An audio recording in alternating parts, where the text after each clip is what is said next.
Eta gaurkoan turismoaz hitz egiteko aukera izanen dugu, horretarako Nafarroako Turismo Departamentuko teknikari batekin egoteko aukera daukagu, Patxi Sáenz Lazkano, arratsaldeon.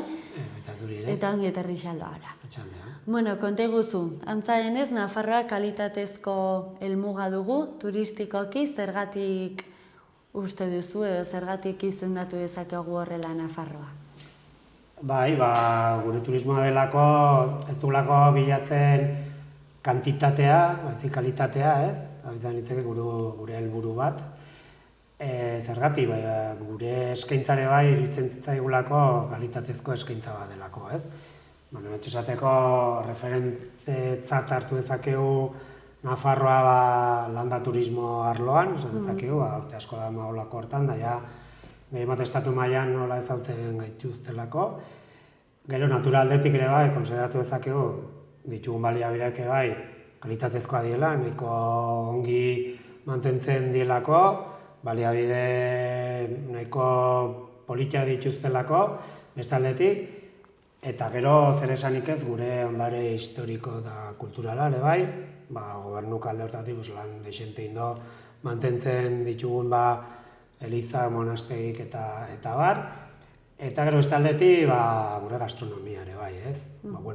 Behar bada ez dugu izanen esateko Euskadi elkarteko eremun dauken fama hori eta elkarte autonoman dauken fama hori nola esateko sukaldarien aldetik dela, baina gure gastronomia nola esateko da pixkat lurrekin gehiago lotuta, igual simplegoa, baina gehien bat oinarritzen dela ditugun osagarri, gure baratza eta gure produktu naturalak eta gero gure haragik ere bai, eta bar.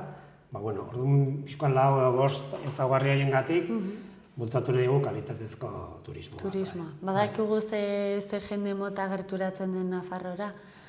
Bai, bitu, gehien bat, etortzen dira Estatu Espainiarratik, eta gero daukeo izan litzake 130 gutxi bera, eta 130 izanen lieke atzerritarrak, gehien bat Frantziatik eta etortzen dienak, eta gehien bat toki askotan bezala gure gana etortzen die inguruko turistak eta bisitarik, ez?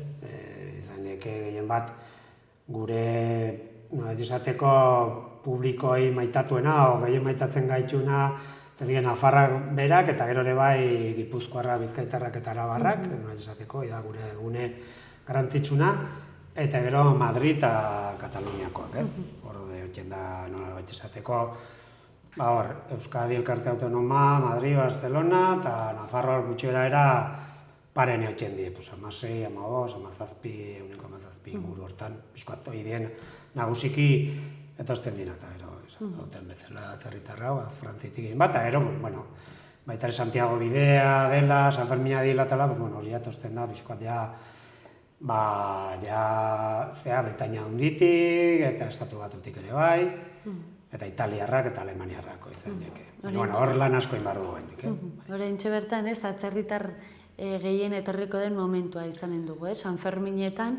San Ferminetan, baina bestaldetik ez da oso esanguratsua aldetatik, eta egin dira oso denbo gutxi, normalen 6-tik 8 direla, eta gehien bat ezautzen due Iruña, eta ez dien mugitzen asko.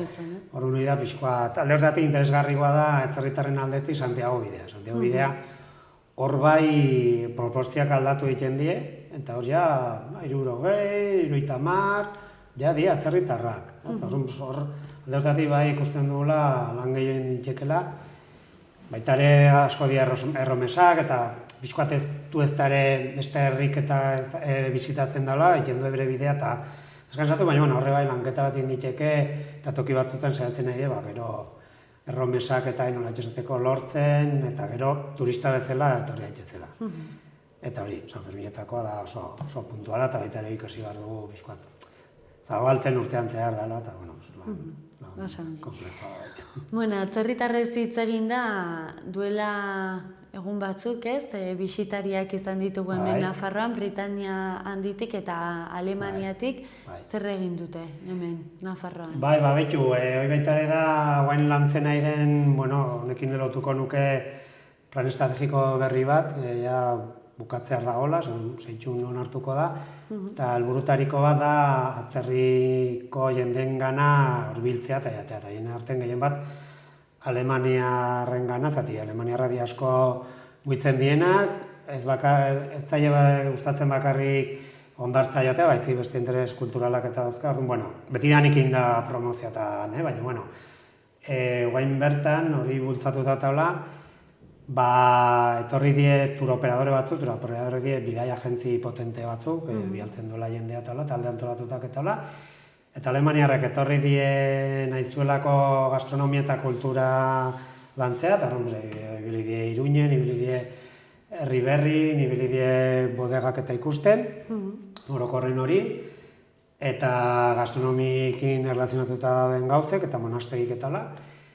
Eta gero etorri die ere bai Britainiarrak, baina Britainiarrak etorri die jarduerako aktibidade, kirol aktibidadeak etala, eta naturakin erlazionatutako tokik ikustea.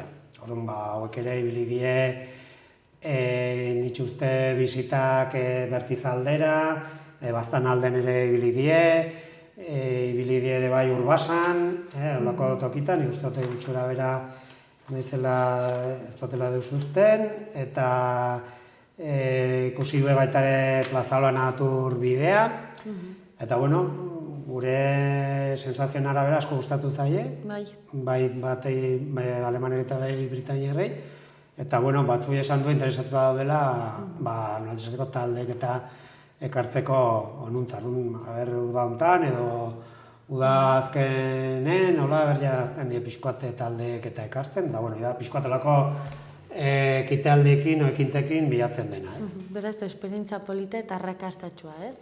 Bai. Onera ekartzea lortzen baldin badugu, behintzat bai, ez? Bai, zati die, normal, atzerritarrak die, ekonomikoak ire bai, pixkoatik interesgarri die, beste baino gehiago gastatzen duelako, bat Alemaniarrak. Eta ere da, turista batzuk oso errespetuzko jarrera daukeanak naturarekiko, eta gastronomia usten zaiola ongi jateare bai, ez egotzen gauz, kalidade aldetik lehenu itzaiten ginuna, solako jendea interesgarri da, zati gero gaina oso promozio nahiten diute beste beren herrialdetan daula, ez, eta sare sozialetan daula. Orduan, de turismo, igual Britainiarra fama daukea, jaten dienen kostealdea eta ez dira oso zea, baina honea tortzen dienak, eta berezik Alemaniarra kulturalki da beste sustapen badaukela, beste ezaugarri batzuk. Bai, beste mota bateko turismoa egiten dutela, ez? Eta tortzen die, bizitatzen toki asko, errespetuzko jarrera esan duten bezala, eta gero gustatzen zaio baita ere bizitak idatuk erabiltzea, eta gehien bat naturgunek eta izaintzen dituzte, eta baita ere gustatzen zaie baita ere alojamenduk eta kalidadezkoak izatea, eta alde osatik, eta matien do, baiet, eta horriko dela, saitzen dugu. Osan, uda honetan oporretara joateko aukerarik ez baldin badugu eta hemen etxean gelditu behar baldin bagara, turismo departamentuak eskaintza desberdinak, ez? Eman ditu uda honetarako eta horietako bat txango gidatuak izanen dira. Beraz, etxetik atera gabe ere badugu plana, ez? Nafarroan. Hoxe, Nafarroan baduzue, baina prezio oso egokitan gainea, eta gu beti esaten duen jenderi oso politia da joateak toki ikustea eta ezagutzea baina hoien dia animatzen dugu, aktibidadek egiteko,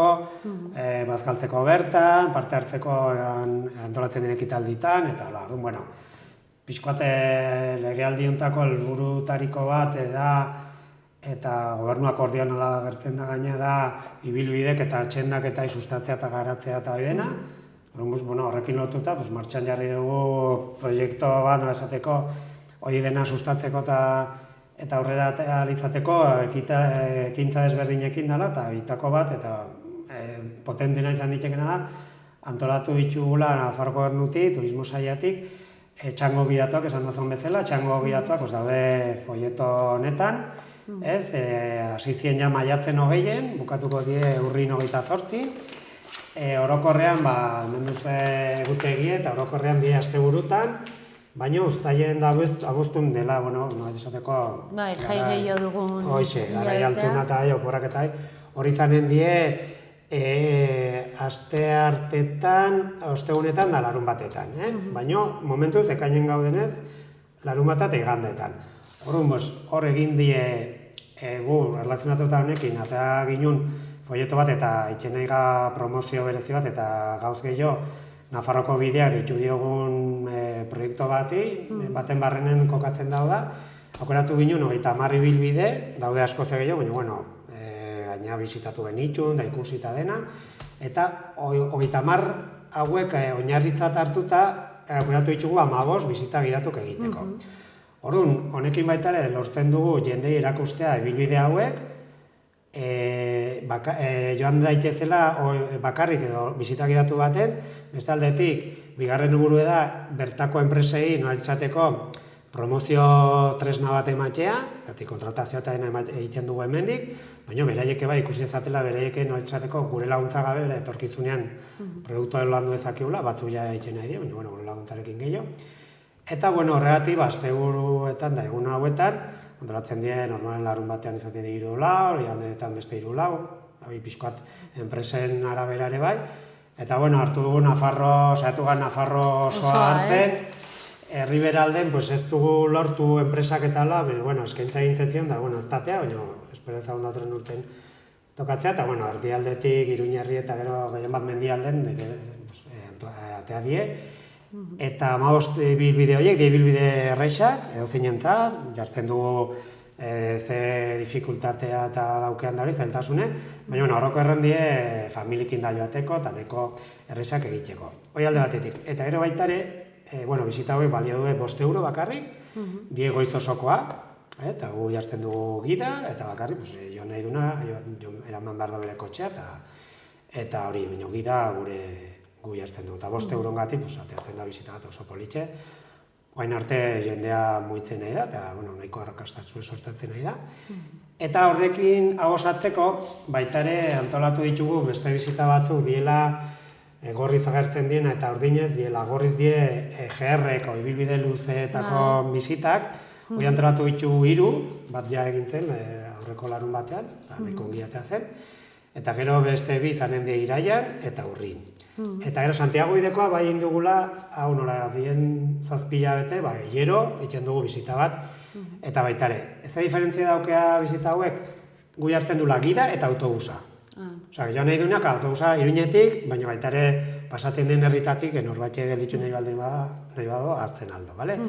Eta hemen, prezioa dira 12 euro, jartzen dugulako autobusa eta gida. Eta segurak, eta dena, bale? Orduan, hau da pixkoat uda hontan, esateko, gure produktu izarra, esan genezake. Eta ibilbide hauek, badakit asko direla, baina hori erdialdetik pixkat iparralderuntz, ez? Antolatu dituzuela. Ze ibilbide dira? Bai, betxu, ibilbide zerrenda hontan aukeratu genitun, esate baterako adibide batzu, Zugarramurdin, Potxoka Urdinen ibilbidea. Joten da, Lezetatik, Urdazu, Aramurdi, Saraino, baina hartu puske bat bakarri. Gero Xorroxingo jauzi ere bai, gero Bertizen bada beste ibilbidea dela Iturburua, Bertizko Naturparkean, Larraungo Iturburuare bai, hiri bazen, gero Iruztunen beste bat Putren Balkobea esaten zaiona 2 aizpen ingurun, gero Orgiko Ariztiare bai, gero Horreagan baita ere Basa Jaunberroko basoa, daula horre zehai baineta aldera, daula. Gero Iratin, Paraísos ditutako ibilbidea hor baizetan, gero Jarronkarin Zenmeto ditutakoa, Urbasan beste bat Mendizaleen ibilbidea esaten zaiona, Urederran bai beste bat, gero Lizarralden 3 ermiten ibilbidea, Muniainen, gero Iruñeko nola ez Arga Ibaiako paseoare bai, eta gero bukatzeko Lokizen bat, eta gero Iratxetan beste bat. Eta izen emateko edo nola egin daiteke? Betxo, izen emateko, olako 15 ibilbide hauek egiteko, hemen ja folletotan da interneten web horrien badituzue telefono guzik, eta hor deitu gara enpresen telefonoetara, bale? Ez du telefono bakar bat, pentsatu ginen, baina bueno, azkenen pixkoa utzi ginen igual beste urte bateako, hau proba da, orduan bedituzue telefonoak eta e-mail guzik. Eta gero, GR-ek egiteko, ibilbide luzek egiteko, zentralizatu dugu turismo bulegotan. Orduan, lehenkoan nintzen Bertiz inguruko, orduan Bertizko turismo bulegoan. Beste bat inbar da Otxagin, orduan Otxagiko turismo bulegora, gehitu barkoa, eta beste bat uste bat inbar da Erronkarin, da Erronkariko. Eta gero, Santiago bidekoak, hoi bai, egin dugu bidea agentzien elkarten bitartez, eta beraiek jarri dituzte telefono batzuk, bi telefono egiteko. Sistema ezberdina die, jendei alokatu hori, web horrire sartzea, eta gero folleto hau eskuratzea, eta folleto hau da turismo bulegotan, eta gozatzen ditugu. Beraz, honetan ez dago Nafarroa ez ezagutzeko aitzakiarik, ez? Hoxe, ez da, baliabide gutxinez hor daude, eta gero hori, bizita hauet gabe daude prezio on baten, eskuragarri, gobernu hor esfortzu bat indulako, denon dirukin, eta bizkoat diru laguntza bat ematen do, enpresa bakoitze, bizkoat asmoa da, aurten gure laguntzakin hau egitea, baina etorkizunen, beraiek ulantzea bakarrik. Osongi, bukatzeko zinemaren eskutik ere ezagutu daiteke, ez? Uda honetan Nafarroa. Hoxe, bai, gauza hori dena die aitzaki Nafarroa ezagutzeko, ez? Ez bakarri Joan Koetxe, argazki bat atea, ez pixkoat zerbait egin, egun pasa, diru pixkoat utzi, zati Nafartarrek eta turismo taz bizidienak eta behar duen, ezatzeko. Eta, orduan, zinemari buruz, hau hasi ginen lehenko urten, honei, aktibidade jardura hauei jarri genion izen aktore egun batez bisitak, ez aktore, orduan, hau helburu ezein da, zertan oinarritzen da, bakizue baita ere egun Nafarro Gobernutik lantzen nahi gala zinemaren ibilbidea nola etxerateko, ez? Orduan, Nafarroan historikoki errodatu die hainbat pelikula, batzu oso esanguratsuk eta hola. Eta orduan, pentsatu ginen, guazen kokapen hauek hartzea, eta guazen etxateko saiatzea produktu turistiko bat lantzen. Eta, beste ekitaldi batzukin batera, okurritu zetziun baita ere bisitak gidatu batzuk egitea, baina berezik, ez? Orduan, hartu ditugu kokapen konkreto batzuk, eta, horre etxateko turismoko enpresan bitartez ere bai, baita ere beraiekin prestatu ditugulako bisita berezi batzuk, eta orduan, adibidat ematxarren, bere garaien errodatu zen bardeatan Anakleto pelikula, ez? Imanol Ariasekin, eta beste, orduan, proposatzen dugu, adibidez, kainen 8, uste dela, bai, hor bisita gidatu bat, goizeko 10etan, bardeatan, zona baten, jartzen dugula. Eta, helburu da batzu joatea enpresako gida batekin, eta nola esateko errodatzea gidoi prestatu batekin, nola esateko Anakleton eszena bat kasu honetan. Eta, hori modu oso ludikoan eta lasai, eta horrekin, ikustezo pixkoa tokie, bardeak, gero sartzen za pixkoa paper horretan, eta gero, aparte, hori itxen da bideo bat, eta hori, eta bezintzilekatzen da sare sozialetan, da gero, aparte, bialtze izue zea bat, bideon hori, zatitxo hori, zuretzako, horretzeko, eta gero, aparte, itxen dugu lako zozketa bat, bozkatuenarekin, daula. Horrekin hau aitzaki da, bizitatzeko, bardeak alde batetik, gero bizitatzeko Sakanan, baita ere, horre bai, Urdiain ingurun, itxen da beste Robin eta Marian delako pelikula zea baten. Gero Zugaramurdiko sorgina zea, filmatutako Kobazulan, baita ere horri itxen da beste bat. Eta hori dia urten, eta gero The Way da beste pelikula bat errodatu zena Santiago bidean. Orduan, aurten aukeratu die toki hauek, edo zuiaten za toki horretara, apaindu iten zaitue pixkoat, pixkoat gauz minimo batzukin, eta sartzen zaitue pelikulan, orduan, bueno, hor ja bertan ez doza deus ikasi garrita deus, baina, bueno, ematen dizkizuela pauta batzuk, gidoi txiki bat sentzia, eta helburua da ongi pasatzea, Nafarroa ezagutzea, eta gero, bueno, gidan bitartez, pixkoan kontatzea, nola errodatu zen, pixkoate, pixkoate anekdota batzuk, eta ez pixkoate da. Ausardia ere behar da, ez? Bardeetara egun hauetan joateko. Baitare, bitu. Hau guen hasiko da ekainen, ager orduko, bueno, hasi zen ja, ekainen barkatu, eta orduan, bueno, hori, ez, barkatu, uztaien, hasiko da uztaien, hasi que, uztaia guztu, iraia eta urrin izanen da, orduan, uztaien, bueno, goizeko 10:00 noen di, igual, behar bada, egon daiteke, baina, bueno, heldu zaigun udaki, itzala biatu beharko da. Oso ongi Patxi, mila esker, oso interesgarria kontatu iguzun guztia, eta ongi izan eta ongi pasau dan. Bale, eskerrik asko zuei, eta berdin. Mila esker. Bale.